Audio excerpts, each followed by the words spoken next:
हम संगीता ठाकुर स्वागत करे छी अपन यूट्यूब चैनल मिथिला के नगरिया में। आई के एही वीडियो में सप्ता विपता के कथा सुनाब। तो कथा सुनै से पहले चैनल के सब्सक्राइब कर लेब, क्योंकि एहि चैनल पर मिथिलांचल से जुड़ल हर पाबनि तिहार के जानकारी आ धार्मिक कथा भेटत। तो चलू आब कथा सुनू।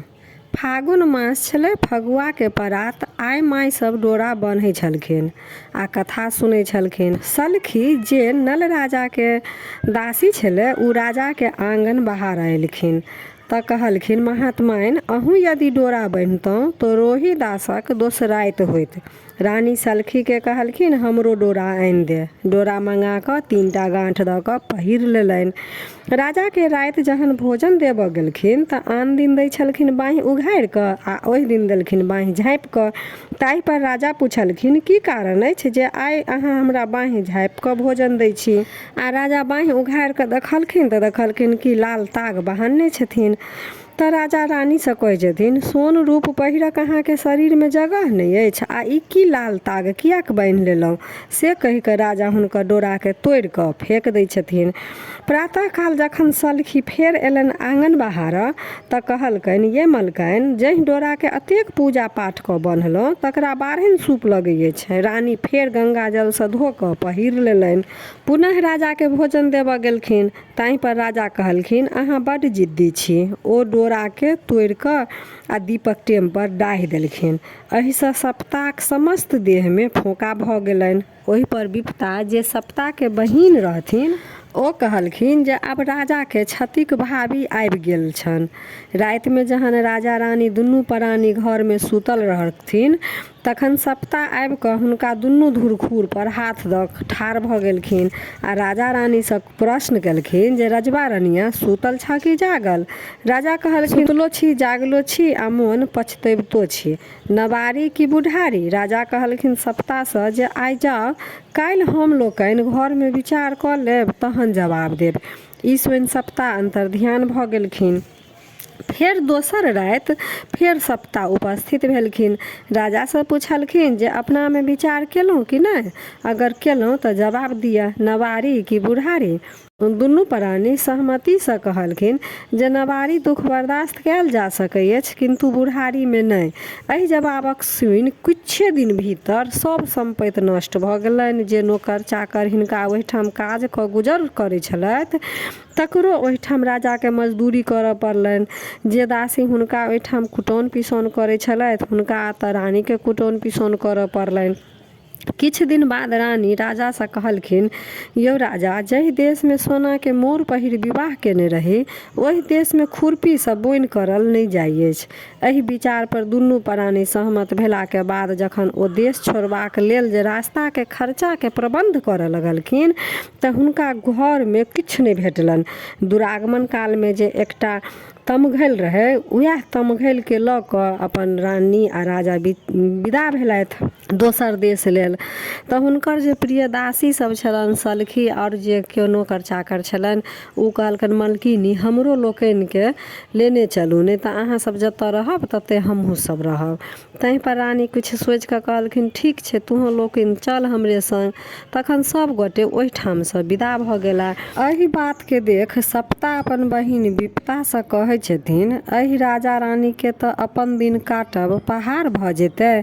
आ तहन सबके संग लऽ कऽ विदा भेल। ताहि पर विपता सप्ता के पुनः कहलखिन जे तोही तऽ छह, तोहर कुदृष्टि रहला पर की हुनका कतौ चैन भेटतनि? ई बात दुनू बहिन के बीच होइते छलनि कि एहन अन्हर उठलै जाहिमे हुनकर जतेक नौकर चाकर छलनि सब कतौ उड़िया गेलनि। बचि गेला मात्र दुनू प्राणी आ पुत्र रोहिदास। किछु दूर जहन आगाँ गेलखिन तऽ कतौ देखलखिन जे घोर आ सातुक भोज होइ अछि। रानी अपन राजा से कहलखिन जे भोज में से कनियो मांगि कऽ आनि दैतियै तऽ रोहिदास खैतथि। राजा ई सुनि ओहि भोजक नजदीक जाकऽ भोज धारा से कनि सातु मांगि आनलखिन। रानी ओहि सातु के लऽ अपन जांघ पर रोहिदास के बैठा देलखिन आ पुरैनी पात पर सातु घोरऽ लगली। सप्ता ओहिठाम बकक रूप धारण कऽ ओहि सातुक पर चटक कऽ देलखिन।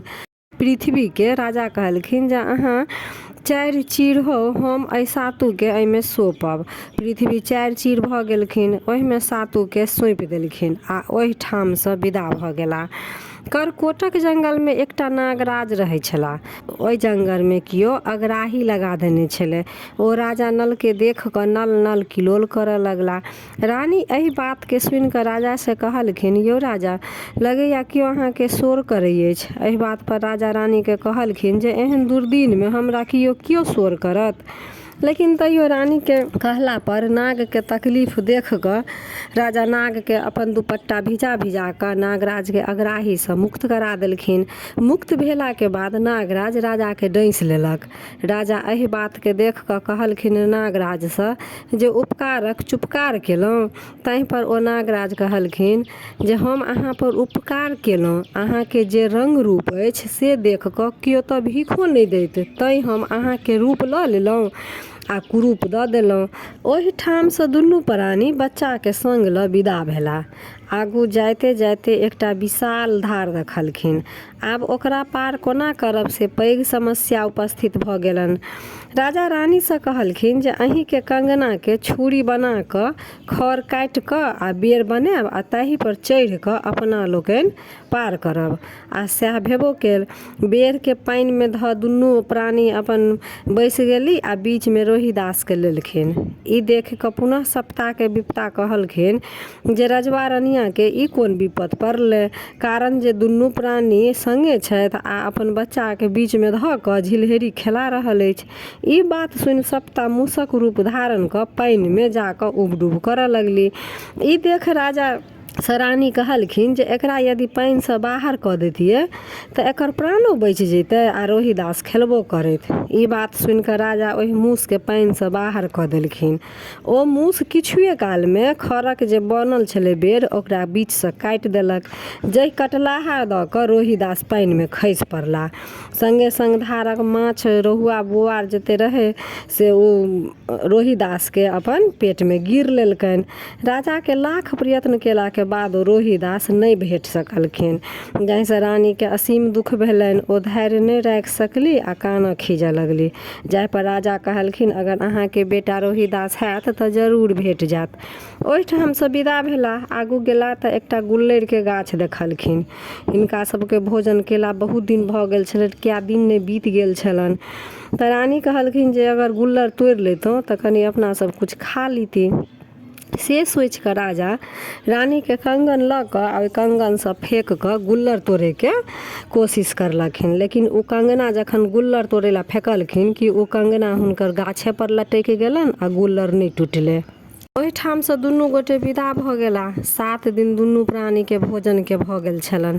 राजाके रानी कहलखिन जे कतहुसँ किछु माँगि अनितहुँ तऽ भोजन करितहुँ। ओहिठामसँ राजा विदा भेला भिक्षा माँगै लेल। एक गोटाक ओहिठाम पहुँचला जाहिठाम पुरुष पात नहि भेटलनि। आँगनमे ननैद आ भौजाइ पिसिया करै छलखिन। पहिने दुनू गोटे गीत गबैत छलखिन, पिसिया करै छलथि। चिक्कस जाँतसँ छिलैक छिलैक खसैत छलनि। हिनका लोकनिके पहुँचते चिक्कस जे छल से दर्रा जकाँ खसऽ लागल आ दुनू ननैद भौजाइमे झगड़ा हुअ लगल। ओहिठाम जे बूढ़ पुरान स्त्रीगण छली ओ कहलखिन हिनका भाग कर्मसँ जे किछु खसलनि से हिनका दऽ दियौन। राजा ओ लऽ कऽ अपन रानी लग एली आ कहलखिन जे लिट्टी लगाउ। रानी लिट्टी लगाबऽ लगली आ राजा तिमनक उद्देश्यसँ एकठाम मलाह माछ मारै छल ओहिठाम पहुँचल। पहिने तऽ मलाहके बड़का बड़का रहुआ बुआर पड़ै छलै। हिनका पहुँचते देरी चुन्ना पोठी पड़ऽ लागल आ दुनू सार बहनोइमे माछ जे मारै छल ताहिमे झगड़ा हुअ लागल। बूढ़ पुरान कहलखिन जे हिनका भागसँ जे चुन्ना पोठी पड़ल से दऽ दियौन। राजा रानी लग आबि कऽ कहलखिन लिट्टी लगा कऽ माछ झरका लिअ, हम स्नान केने अबै छी। रानीके लिट्टी लगायल आ माछ झरकायल जे भऽ गेलनि तऽ सोचलखिन जे कतऽ राजा राजसीय भोजन करै छलाह आ कोना ई झरकल खेता। तैँ जाइ छी धारसँ एकरा धो अनै छी, पवित्र भऽ जायत तऽ ओ भोजन करता राजा।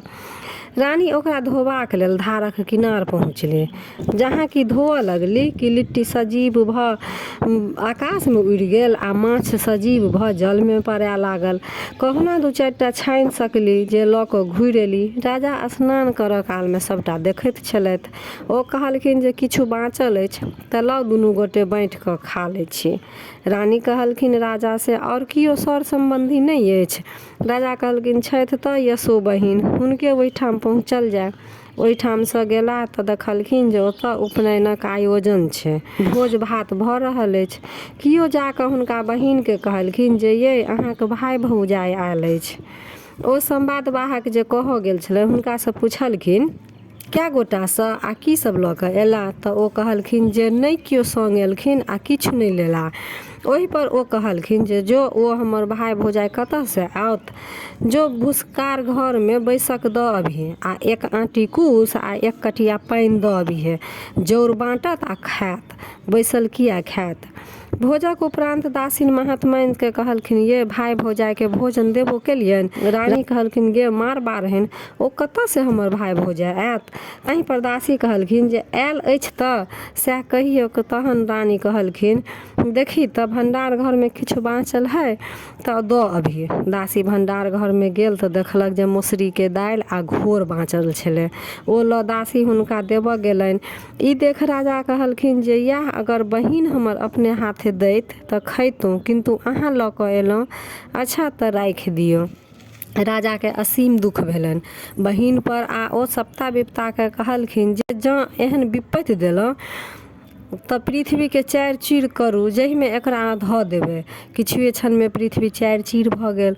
ओहिमे राजा दालि आ घोर के राखि ओहिठाम से विदा भऽ गेला। पुनः रानी कहलखिन जे ये राजा और किओ नहीं अछि। अपन राजा कहलखिन जे एकटा बंधु अछि, चलू ओहिठाम चलल जाय।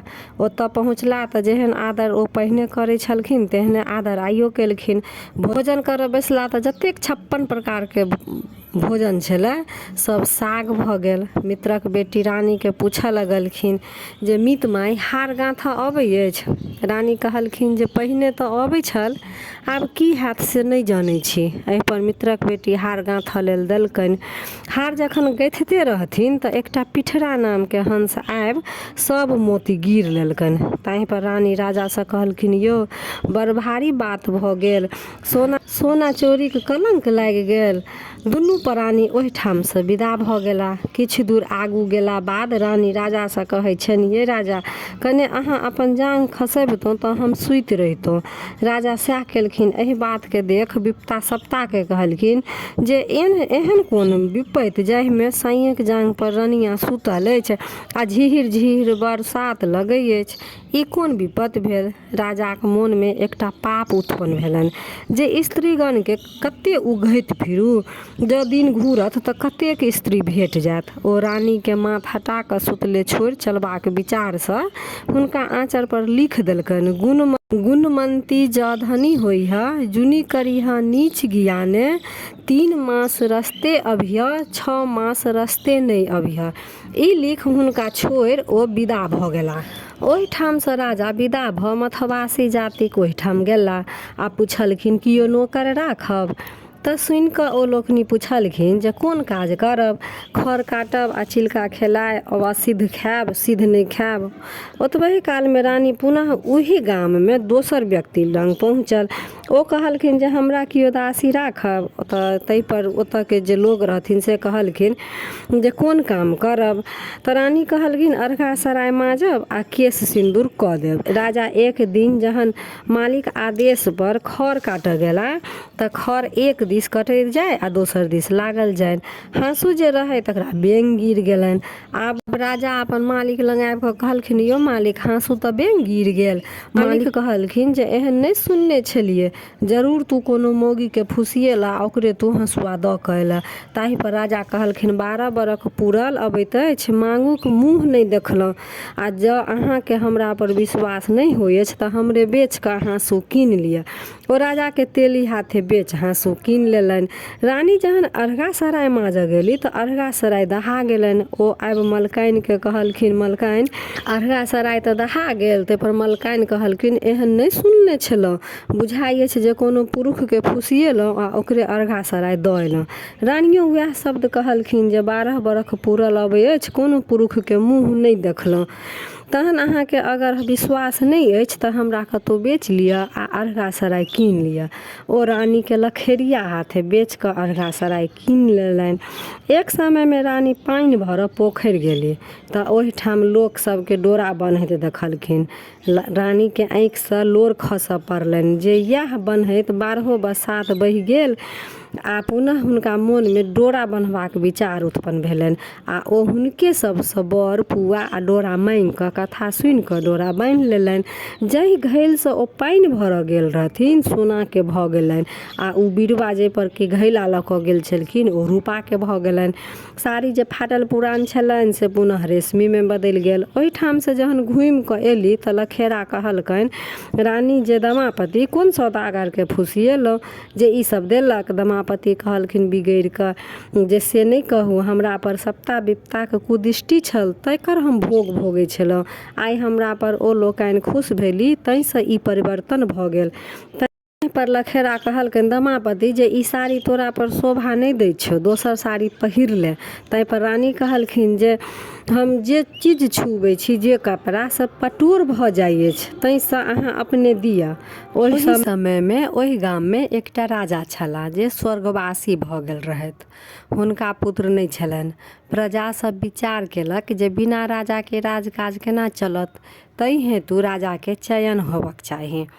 आब निर्णय कयल गेल जे राजा के चुनाव हाथी द्वारा करायल जायत। से कोना तऽ हाथी के सूर में गिरमल हार लटका देल जायत आ मैदान में समस्त गामक लोग ओहिठाम उपस्थित रहत। जेकरा गाड़ा में हाथी माला पहिरात सएह राजा हैत। ठीक तहिना भेल। गामक एकटा मैदान में जतेक लोक छल सब एकत्रित होबऽ लागल। राजा नल अपना मालिक से आदेश लऽ जेबाक इच्छा जाहिर केलथि। ताहि पर ओ तेली जे मालिक छलनि से गारि पढ़ैत कहलखिन जे गाम में एहन एहन लोक अछि से राजा हेबे नहीं करत आ ई राजा हेता। बूढ़ पुरान जे छले ओतऽ के से कहलखिन जे जा दहक की हेतै, सब देखत तहिना इहो देखत। तेलियाक ओहिठाम एकटा कुक्कुर मरल पड़ल छलै। ओ कहलकै जे एक के पहिले फेंक ले ताहिके बाद जइहा। राजा जहन ओहि मूलक कुक्कर राजा जहन ओ मूल कुक्कुर छुलकै तऽ ओ सोना के भऽ गेलै। ओ पृथ्वी के ठोकि देलखिन जे हमर दिन घुरि गेल। छाउर में सोन भेल कुक्कुर के झाँपि ओहिठाम पहुँचला जतऽ राजाक चुनाव सभा लागल छलै। हाथी के सूर में गिरमल हार पड़लै आ चुनऽ लेल हाथी के छोड़ि देल गेलै। ओ चहु दिस खोजऽ लागल। नल राजा के हंसी लागि गेलनि। हाथी घूमैत घूमैत हुनका लग आबि गेल आ ओ हिनका गाड़ा में हार पहिरा देलकनि। ई बात देख कऽ हिनका मारि पीट कऽ सब भगा देलकनि आ पुनः हाथी के माला देलक। राजा ई दृश्य देखबाक लेल शहरक एकटा गाछ छलै ताहि पर ठाढ़ भऽ गेला। हाथी सबके खुनैत पिचैत पुनः फेर ओहिठाम पहुँचल जतऽ राजा नल ठाढ़ छलथि आ ओ पुनः हुनके गिरमल हार पहिरा देलक। ताहि पर लोक कहऽ लागल जे 3 सत्ते सत कयल जाय। पुनः गिरमल हार हाथी फेर हुनके पहिरौलक। तखन लोक सब कहलक जे हाथी तऽ कोनो मनुष्य नहीं अछि जे दिशा पक्षित करत।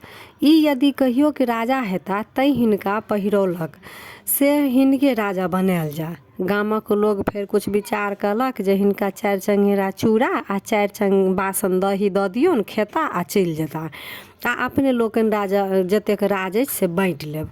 ओ भोजन किएक तऽ राजा के ओतेक देल गेलनि। 4 चंगेरा चूड़ा आ 4 बासन दही हुनका देलकनि। ओ भोजन किया करता, ओ दान प्रदान कुमारी बटुक यज्ञ जाप कराबऽ लगला आ राजा राज सम्हारऽ लगला। ओहिठाम बूढ़ पुरान लोक सब कहऽ लागल जे हमरा तोरा राज होइत तऽ एतेक फुराइत, तैं जै कहियो के ई राजा छला तैं हिनका एतेक करऽ अबै छनि। तखन एक दिन विप्ता सप्ता के कहलखिन जे आब राजा रानी के भेंट केना हेतनि। विपता सप्ता के कहलखिन जे तोही करेबहक आब जे करेबहक से। तो राजा के एक दिन एहन समय एलन जे स्त्रीगण के प्रसंग हुनका आवश्यक भ गेलन। लखेरा के खबर कल गेल जे एक डाला सोन आ एक डाला रूप ल क आ रूप ल लिया आ राजा के संभावना पूरा करू। लखेरा अपन राजा के वासना के पूर्ति करबाक हेतु बनि ठनि कऽ तैयार छल। कारण लखेरा के काजे इएह छलै। राजाक ओहिठाम जहाँ की बुलाहट भेलै कि सप्ता लखेरा के पेट में पैस गेलखिन आ ओ दर्दक एहन रूप लऽ लेलखिन कि ओ लखेरा के कहऽ पड़लनि दमापति से जे हम कनी निकास जाइ छी तो राजा के पैर धोबहन। ओ जहन राजा के पैर धोअ लगलखिन तऽ राजा के पैर पर रुद्र रेखा देख कऽ दमापति के आँखि से लोर खसि पड़लनि। ओ 12 बरखक जे लोर राजा के पैर पर पड़लनि तऽ फोका भऽ गेलनि। ताहि पर राजा दमापति से प्रश्न केलखिन जे हम एतऽ सरे सगुने एलहुँ आ अहाँ हमरा पैर पर नोर किया खसेलहुँ। दमापति कहि उठलखिन हमर जे नल राजा छला हुनको पैर में यह रुद्र रेखा छलनि, तकरे पुनः देख हमरा आँखि से लोर खसऽ लगल।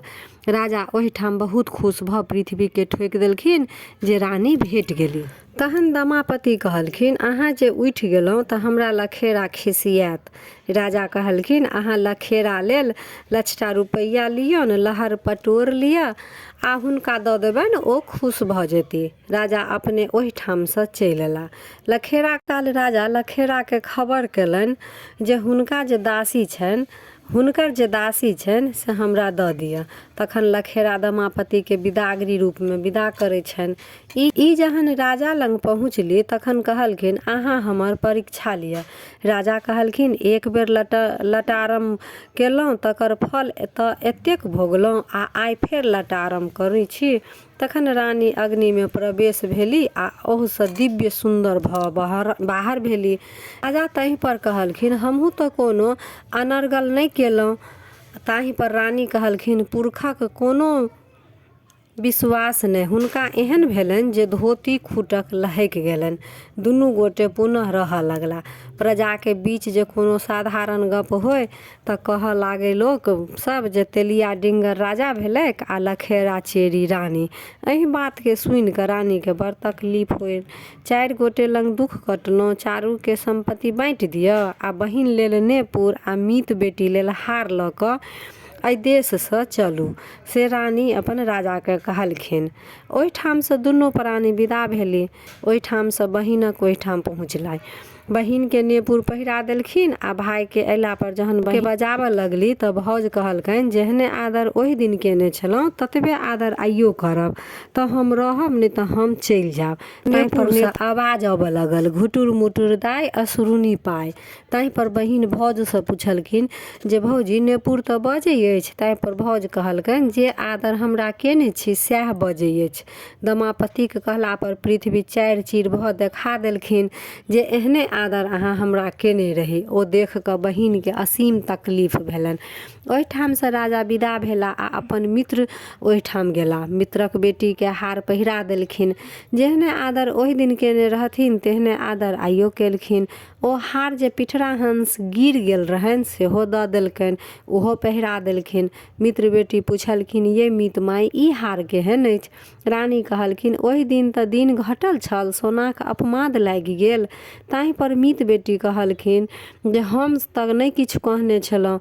तखन राजा ओहिठाम से विदा भऽ गेला। लिट्टी रास्ता में भेटलखिन, कहलखिन राजा बाबू प्रणाम। तहि पर राजा कहलखिन पिपरक पात होइह बिन बसात हर हरैह, अशुभ में अंगना जइह शुभ में अंगना नहीं जइह। माछ एलखिन, कहलखिन राजा बाबू प्रणाम। राजा कहलखिन बिसारी माछ होइह चमारक पसंद हेभक। गुल्लर एलन, कहलखिन राजा बाबू प्रणाम। देखते बड़ सुंदर होइह लेकिन फाड़ते तऽ फनिंगा बहरीह। सातु एलन, राजा के देख कहलखिन प्रणाम। सातु के कहलखिन केहनो बना कऽ खेला के कंठदाह देबे करब। जात कहलखिन राजा बाबू प्रणाम। राजा कहलखिन जाह बिन चलौने नहीं चलबा, एक चुटकी छोड़ि देता सएह तोहर बोइन हेता। तहन पहुँचला कर कोटक नाग लंग। ओ नल नल फेर कहऽ लगलखिन आ अहाँके दिन घुरि गेल, अपन रूप लऽ लिअ। लेकिन ये राजा सब तऽ भेटल, खाली रोहिदास नहि भेटल। राजा कहलखिन चलू अहाँके हेता तऽ जरूर भेट जायत। गाममे हल्ला भऽ गेल जे धर्मवीर राजा आबि गेला। सलखी, चेरी आ झाँझी कुकुर सब दौड़लनि जे 12 बरख कारा खेला भऽ गेल। तहि पर राजा कहलखिन हम आब आबि गेलहुँ। मल्लाह सब अपन प्राचीन राजा के देखे के खुशी में राजा लेल नदी में माछ मारऽ गेल। ओहि माछ में एकटा माछ फंसल जाहिमे कि रोहिदास के गिरने छलनि। नवका मल्लाह सब कहऽ लागल जे राजा के नहीं देबै, ओहिना माछ मांगऽ लागत। बुढ़वा सब कहलकनि हुनके जलकर छनि आ हुनके नहीं देबनि। 4 गोटा सब माछ उठा हुनका ओहिठाम नेने आयल। ओ 5 टुक कपड़ा आ 5 टा क असरफी सब मल्लाह के देलखिन। माछ ल हवेली में पठा देलखिन। अपना जलकरक माछ खेला बहुत दिन भऽ गेल, नीक क बनाउ। सलखी गेल माछ बनाबऽ, तहन माछ बाजऽ लागल, सलखी लाभी दै पकड़ी, कनखुर ध उजारू, हम रोहिदास अही में छे। सलखी बाजल ये रानी हम नहीं माछ बनायब, माछ तऽ मुँह बजबै अछि। एक बेर लटारम केलहुँ तऽ ई दशा भोगलहुँ आ फेर लटारम करै छी। रानी अपने गेली माछ बनाबऽ। मामा लाभी धय पकड़ू, कनखुर धय उजारू, हम रोहिदास अही में छी। माय के दुन्ना बल भेट गेलनि। ओहि में सँ निकालि रोहिदास के मायक दूध पीबऽ लगला। सौंसे हल्ला भऽ गेल जे माछक पेट सँ बच्चा निकलल। मलाहिन सब हल्ला करऽ लागल जे हमर डूबल छल तऽ हमर डूबल छल। राजा कहलखिन जे हवेली में कथी के हल्ला अछि, सभक निसाफ हम करै छी आ हमर के करत। कहलखिन जे हे सप्ता, यदि अहाँ दहीन भेलहुँ तऽ एकर फैसला अहीं करब। रानी के बेटा होती तऽ रानी के दूध सँ नहेता, और अगर मलाहिन के बेटा हेता तऽ मलाहिन के दूध सँ नहेता। दमापति के दूध सँ रोहिदास नहाय लगलैथ। मलाहिन के छाती सँ एको रत्ती दूधो नहीं निकलल। आगू पाछू जे भेल से सबके होय आ बीच में जे भेलन से केकरो नहीं होय। यह रहा सप्ता डोरा के कथा केहन लागल कमेंट जरूर करब। आ नीक लागल तऽ लाइक शेयर सब्सक्राइब कऽ मैथिली भाषा के सपोर्ट जरूर करब।